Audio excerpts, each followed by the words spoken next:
Assalamualaikum. Kali ini kita akan belajar tentang komponen jaringan komputer.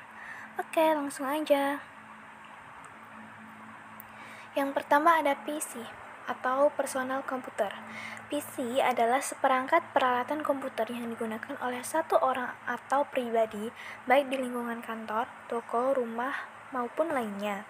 Komputer jenis PC ini berfungsi mengelola data input dan menghasilkan output data informasi sesuai dengan keinginan pengguna atau sering disebut sebagai user.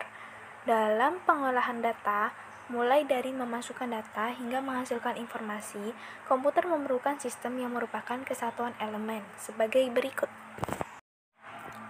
Yang pertama ada hardware. Perangkat keras adalah sekumpulan komponen perangkat keras di dalam komputer yang secara fisik dapat dilihat, diraba, dan dirasakan.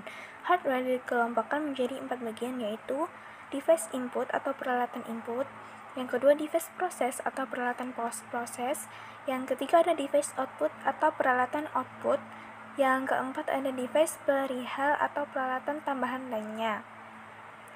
Yang kedua ada software. Perangkat lunak adalah program yang berisi instruksi atau perintah sebagai perantara yang menghubungkan antara hardware dan brainware sehingga menghasilkan informasi sesuai keinginan brainware. Software dibagi menjadi dua, yaitu software operation system, dan yang kedua ada software application, program aplikasi. Yang ketiga ada brainware atau pengguna. Adalah perangkat yang mengoperasikan dan menjalankan software yang ada di dalam komputer. Contohnya mengetik surat dengan menggunakan Microsoft Word, membuat program aplikasi perusahaan, memperbaiki komputer, dan lain-lain. Berdasarkan kemampuan dan keahlian yang dimiliki, pengguna komputer dapat dikelompokkan menjadi beberapa kategori, misalnya programmer, operator, technical support, desainer grafis, dan lain-lain. Yang kedua ada NIC atau Network Interface Card. NIC atau sering disebut juga dengan adapter card adalah sebuah kartu elektronik yang dipasang pada semua komputer yang ingin dihubungkan pada suatu network, termasuk komputer server, klien. NIC inilah yang berfungsi menghubungkan komputer-komputer pada suatu LAN dan mengizinkan semua komputer tersebut dapat saling berkomunikasi. Yang ketiga ada media transmisi.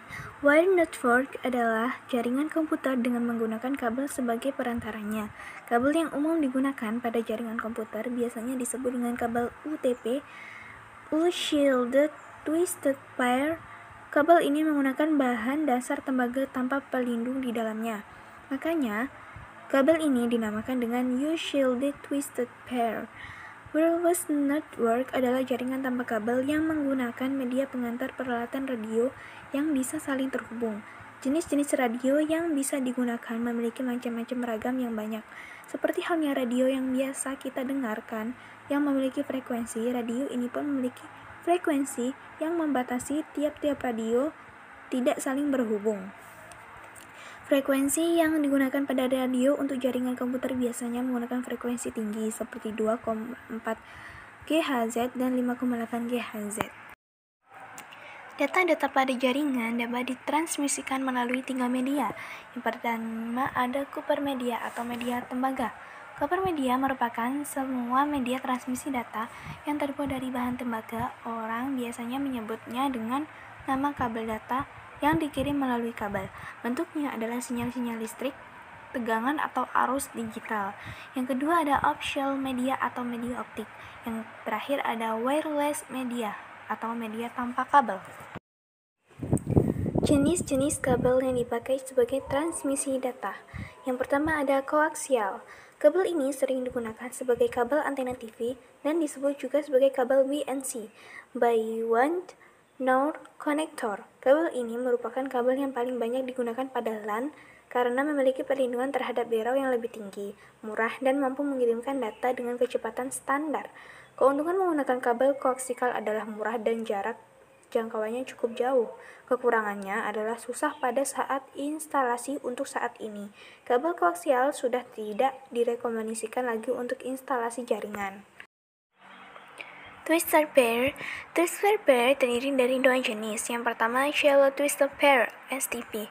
Kabel STP memiliki kabel pelindung untuk menghindari derai, dan perlindungan terhadap cuaca udara di luar gedung. Keuntungan menggunakan kabel STP adalah lebih tahan terhadap interferensi gelombang elektromagnetik baik dari dalam maupun dari luar. Kekurangannya adalah mahal, susah pada saat instalasi, terutama masalah grounding, dan jarak jangkauan hanya 100 meter. Yang kedua ada Unshielded Twisted Pair (UTP). Kabel UTP adalah jenis kabel yang terdiri dari dua kawat tak terbungkus yang berpilin. Keuntungan menggunakan kabel UTP adalah murah dan mudah diinstalasi. Yang kedua, kekurangannya adalah rentan terhadap interferensi gelombang elektromagnetik dan jarak jangkauan hanya 100 meter. LAN atau Local Area Network adalah suatu network yang terbatas dalam jarak area setempat lokal. Network ini banyak digunakan dalam satu perusahaan yang menghubungkan antara departemen-departemen dalam satu gedung. LAN berbeda dengan external network. LAN dapat menggunakan kabel untuk transmisi datanya sebagai link, sedangkan external network masih perlu menggunakan jalur-jalur komunikasi tambahan, misalnya telepon, satelit, dan lain-lainnya. Biasanya LAN berbentuk star network atau bus network. Terdapat sejumlah perangkat yang melewatkan aliran informasi data dalam sebuah LAN. Penggabungan perangkat tersebut akan menciptakan infrastruktur LAN. Ini adalah contoh pemakaian kabel di aplikasi Android bernama UTP Cable RJ45. Nah, di sini terdapat step-step yang harus dilakukan dan cara-caranya untuk menggunakan kabel tersebut atau merangkainya.